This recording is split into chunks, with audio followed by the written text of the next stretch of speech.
Maaga akong nagising Lunes ng umaga. Plano ko kasing pumasok sa opisina, at balak din pumasyal sa opisina ni Dad ngayong araw. Good morning ate. Masiglang bati sa akin ni Trina. Napansin kong nililigpit nito ang pinagkainan ni William. Umalis na ba ang kuya mo? Yes po ate. Ipaghahain ko na ho ba kayo ng almusal? Pinasadahan ako nito ng tingin bago ngumiti. Hindi na, sa office na ako magbi-breakfast. Bakas ang gulat sa mukha nito, matapos ko iyon sabihin. Ah yes, ate. Hindi na din ako dito magla-lunch. Tumango lamang din ito sakin, matapos kong bill-inan ng mga ilang bagay. Dala ang sariling sasakyan, ay minabuti kong dumaan muna sa mall bago sa opisina. Gaya ng dati dagsa pa rin ang tao, lalo na ngayong magsa-summer. Matapos kong bisitahin ang mga bagong bukas na food stall at kiosk, ay minabuti kong umalis na at tumungo sa opisina. As I was expected, bakas ang gulat sa mga empleyado, buhat nang makita akong papasok sa loob ng opisina. Good morning Miss President. Agad nalapit sa akin ng isang empleyado. Isang ngiti lang ang ibinigay ko dito, ganoon din sa ilang empleyadong nakakasalubong ko. Nandyan ba si Zue? Tanong ko sa babaeng nasa front desk ng kanyang opisina. Nasa meeting po si Miss Rosales, pati na rin po si Mr. Palma, she said politely. Nagsisimula na ba ang meeting? Kakapasok lang po nila sa conference room. Hinihintay pa po si Mr. Johans. Sige salamat. Iniwan ko muna ito ng tipid ng ngiti, bago diretsyong naglakad patungo sa conference room. Sandaling tumigil ang mga paa ko sa tapat ng pinto.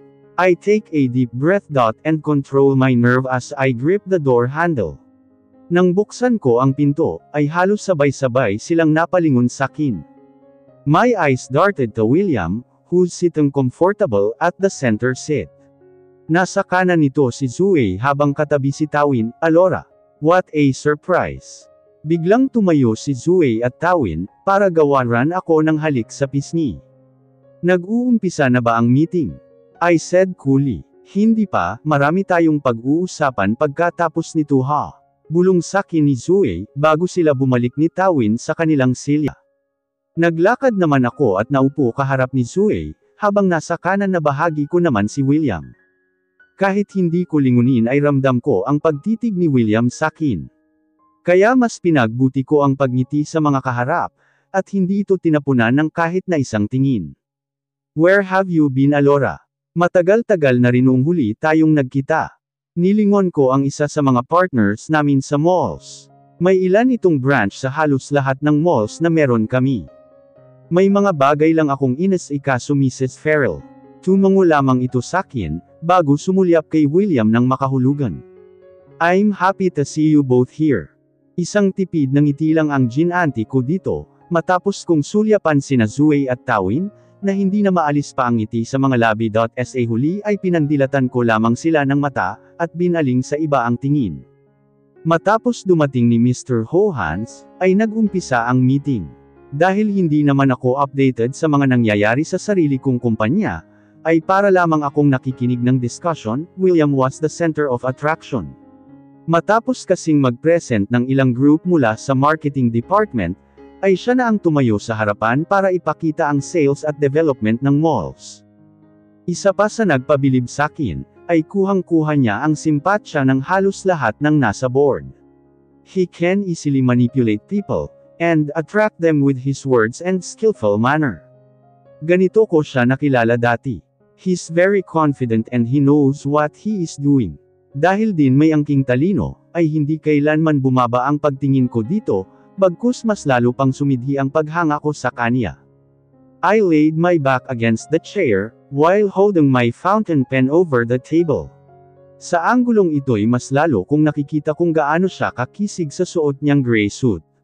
His body is well fitted in his white long-sleeve polo, underneath his suit with unlined fresh-faced, sharp jaw, chin and cheekbones. Those pearly teeth and mesmerizing eyes, that never fails to win my heart. I don't know how he even exists in this world, or how could he make my heart shudder, and let me travel in different places at the same time. Never thought that I gaped openly as I observed him more and more. Next month we starts to build a new project in Manila. Actually, personal kong binisita ang lugar last month, para makita ko kung gaano kalawak ang lupang tatayuan ng mall. Gaya ng inaasahan ko. Mas malaki at malawak ang lupang iyon. Hindi lang iyon, mas matao ang lugar dahil malapit sa university, market at simbahan. Inaasahan ko din na mas lalakas ang sales natin pag binuksan na ang mall sa Manila.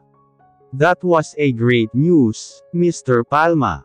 Mrs. Farrell said to him. And how about your other projects, Mr. Palma?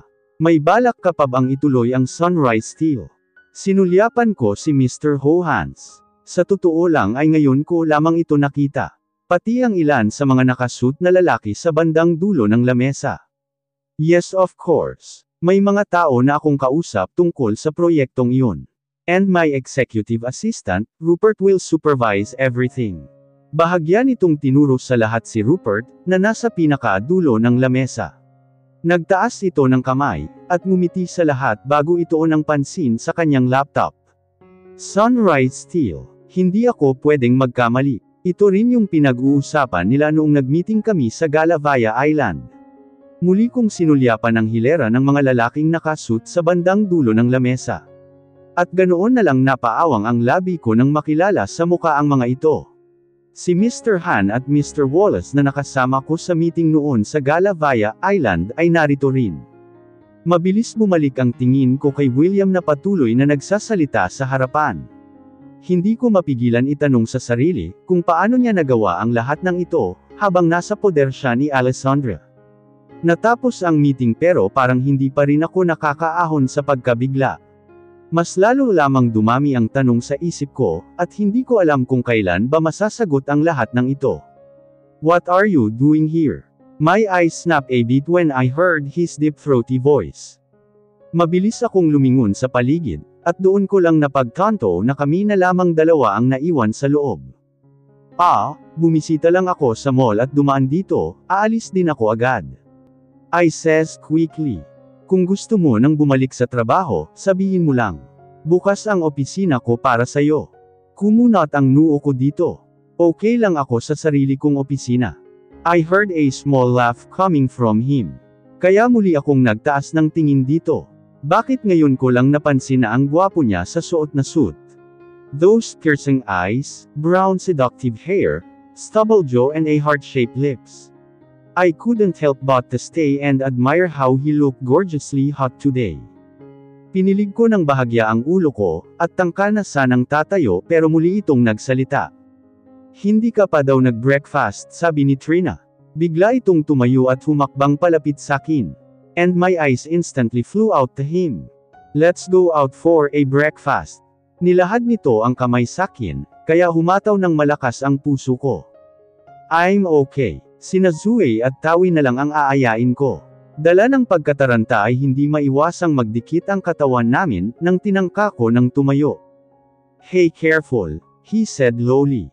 Mabilis nitong nahawakan ang likod ko, kaya sandali akong natigilan. Hindi ko mapigil ang salubungin ang mga titig nito, dahil sa sobrang lapit namin sa isa't isa. I could smell his scented perfume and his fresh breath that gives me an uncomfortable feeling all over my body. I'm fine, really. Marahas akong kumalas dito, at mabilis na itong tinalikuran para lumabas ng silid. Diretso lamang ang lakad ko. Hindi ko alam kung nasaan na ba ang opisina nila Zoe at Tawin. Ang tanging alam ko lang, ay ang lakas pa rin ng tibok ng puso ko. Alora, saan ka pupunta? Nilingon ko ang boses na iyon ni Tawin. Habang hawak sa kamay ang dalawang baso ng kape.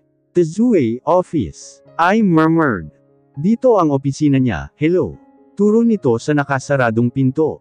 Oh yeah. Ako na mismo ang nagbukas ng pinto, at diretsyong naupo sa couch na naroon. Mrs. Palma, the president, what a surprise visit.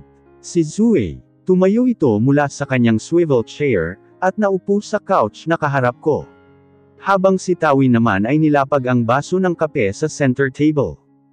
Can you order me some mozzarella pizza please? I asked weakly. Kanina pa kasi kumukulo ang tiyan ko sa gutom. Whatever. Zoe rolled up her eyes, matapos ay may kinausap sa kanyang intercom. So what's brought you here? Binabantayan mo ba ang magaling mong asawa? Panunudyo nito sakin. Tumaas ang kilay ko dito. Hindi no. What with that idea? I said. If I know, ayaw mo lang mawala sa paningin mo si William, kaya nandito ka ngayon. Si Tawin. Kumunat na ang noo sa dalawang ito. How could they even said that? Dati ay halos isumpa na nila si William, dahil sa pagpapakasal nito sa ibang babae, pero bakit ngayon ay tila naluso ang inis at galit nila dito? May hindi ba ako alam na dapat kong malaman? I arch and browse at them. Ha? Ikaw nga ang kinokompronte namin, bakit naman binalik mo sa amin ang tanong? Si Zui na hinigup ang tasa ng kape. I'm planning to get back to work. May mga bagay rin akong dapat ayusin sa kumpanya nila Dad. Is it about Elwood? Tawin asked with curiosity. Hindi na ako nagulat na alam nila ang balita tungkol sa pagbagsak ng Rising Stone. Tawin is our reliable source pagdating sa mga ganitong issue. Kaya kung may dapat akong malaman ay siya dapat ang tanungin ko. I just really wanted to know the truth. Tumabi ng upo si Tawin kay Zui, at hinela ang kapeng para sa kanya. My dad told me about this. Hindi pa naman pabagsak ang empire ng mga Cervantes. Actually mas tumaas pa nga ang satisfactory nila nitong mga nakaraan buwan. Pero hindi iyon ang pinaka-issue dito. The main problem here was the Echeverry. Can you imagine that? Halos lahat ng properties nyo ay nasa pangalan na ng mga Echeverry. Paglalahad nito. Teka paano nangyari iyon nandito si Alora. Nasa katinuan pa naman sila tita at tito, paanong bigla na lang mapupunta sa kanila ang yaman ng mga Cervantes? That is the big question here. Alam naman nating mag-business partners na simulat sa pool ang mga Cervantes at Echeverry, even Elwood, your best friend. Tawin rolled up her eyes. Hindi kaya dahil sa plano nilang pag-isahin ang yamang meron kayo. Hindi naman lingid sa amin na botong-boto si Tita Minerva kay Elwood para sa iyo dati pa. Si Zui. Nabaon ako sa malalim na pag-iisip. Marahil ay may punto si Zui. Dahil ba gusto nilang kami pa rin ni Elwood sa bandang huli, kaya ginamit nila Dad ang yaman namin para sumang-ayon ako sa kasal. Wala pa tayong konkretong ebidensya tungkol sa isyu na yan. Why don't you ask the Echeverrys? Si Tawin ulit, Elwood was still on a trip. Hindi ako sigurado kung kailan ba ito babalik. I keep calling Dad and Mom, pero hindi ko sila makontak. Matapos dumating ng pizza na pina-order ko, ay tumuloy na ako sa Cervantes Corporation. Huminga muna ako ng malalim, bago tingalin ang matayog naming building. Ngunit hindi pa man nakakalayo sa parking space, ay may humawak na ng braso ko. Sa sobrang bilis ng pangyayari ay hindi ko mapigil ang tumili dahil sa takot, it's me. Nanlaki ang mata ko habang nakatinggala sa lalaking nagsalita. My eyes flew open. Unti-unting nag-init ang dalawang pisngi ko. Elwood, ilang minuto na kaming nasa loob ng kanyang sasakyan, ay wala ni isang gustong magbukas ng usapan sa amin. I can only hear those heavy-sighed, and frustrated breath that suffused me inside his car. I'm sorry, hindi dapat nangyari ang lahat ng ito. It's all my fault, he started. The bitterness coursed down my throat. Nanatili ang tingin ko sa unahan. Mas mariin ngayon ang pagkagat ko sa aking labi, para pigilan ang nagbabadyang pag-iyak. Your mom and dad was in States. Wala akong balita kung kailan ang balik nila. Nagkita kami last week, para pag-usapan ang nangyari, and they leave it everything to me. Marahas akong lumingon dito na puno ng galit ang mga mata. How could you, Elwood? Paano ninyo nagawa ito sa amin? For all of the people bakit ikaw pa? I can feel my cheek getting wet with tears. And a sharp pain lands through my heart. Hindi ko matanggap na sa ganitong paraan muli kami magkikita. Look, I'm sorry. Sinubukan kong sabihin sa iyo ang lahat bago ako umalis. Pero hindi mo ginawa dahil akala mo hindi ko malalaman. Na akala mo, tanga ako. Believe me, ginawa nila yon na wala ang permiso ko. They are merged the two companies. Huli ko na lang nalaman na halos 50% ng shares ninyo sa Rising Stone, ay nasa pangalan na ng mga Echeverry. Nakaplano na ang lahat kung hindi lang bumalik si William. He said in a sharp breath. Nanlaki ang mata ko sa tinura niya. My blood starts boiling and my lips trembling so bad because of anger. Si William. I smirked. That was a pitiful excuse I've ever heard, Elwood. I stated and shot him a disgusted glance. And you really think na papayag akong pakasal sa'yo, kahit pa hindi bumalik sakin si William? That is pathetically absurd, Elwood. I saw hurt in his face but I can't feel nothing at all. Not this time, hindi na niya mabibilog pa ang ulo ko. Kung noon kaya ko pang palagpasin ang ginawa niya sa amin ni William, ngayon ay hindi na ako papayag na paikutin niya sa kanyang mga palad. Malakas itong napamura, at sinuntok ang kanyang manubela.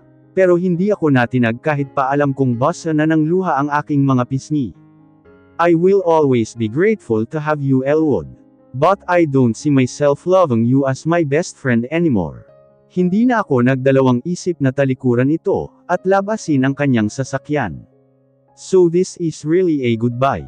A little piece of him died right this moment, even the sweet good memories we had are now turned into nothing.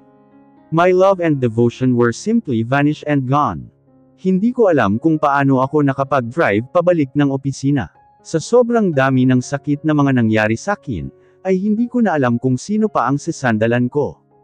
Wala sa loob akong naglakad papasok ng opisina, na hindi nag-aayos ng buhok at nagpapahid ng luha sa pisngi. Hindi ko rin alintana ang tingin ng ilang empleyado sa akin, na siyang rinig kong nagbulungan buhat ng madaanan ko. Hanggang tumigil ang mga paa ko sa tapat ng opisina ni William. Ilang minuto pa akong sa tapat ng pinto, bago ko maisipang kumatok. Come in. The soft tone of his voice roared me back to life. Agaran kong pinuno ng hangin ang dibdib ko, bago pihitin pa bukas ang Sir Adora. Naabutan ko itong nakayuko sa mga papeles na binabasa. I suddenly stopped and stared, when he finally lifted his head to look at me in the eye. Bigla itong tumayo mula sa kanyang swivel chair ngunit nanatili doon. My emotion welled up from my heart. The muscles of my chin trembled and lips quivered so bad. Unti-unting nanghihina ang dalawang tuhod, dahil sa pinipigilang pag-iyak. Ayokong makita niya kung gaano ako kamiserable ngayon sa harapan niya, pero hindi ko na mapigilan ang damdamin ko. Isa-isa ng pamatak ang luha, at yumugyog ang mga balikat. Sa labis na hiya at takot, ay yumuko ako para itago ang pag-iyak. The toughness in my eyes already gone. I am tired of fighting. I don't have energy to continue what I've had started. With one fluid movement he took a step closer to me. His finger slowly touches my skin. Marahan nitong pinahid ang aking mga luha. I grabbed his both hands and took hesitant to look up. Pero ito na mismo ang nagbaba ng tingin, at sinalubong ang aking mga titig. His eyes are so different in this numbingly moment, more soft and gentle. And I know, he saw the heat rose in my eyes. Hindi ko na kaya pang itanggi ang pagdadalamati ng puso. My heart was so tired and abused. I'm no longer be brave and strong. I badly needed a hug right now. Gusto kong maramdaman kahit sandali na may taong na dyan para sa akin. Ngunit bago ko pahingin iyon mula sa kanya, ay ito na ang unang kumilos. He wrapped his arm around me and gently rubbing my hair slowly, down to my back. I sunk deeply into his chest and I cried silently.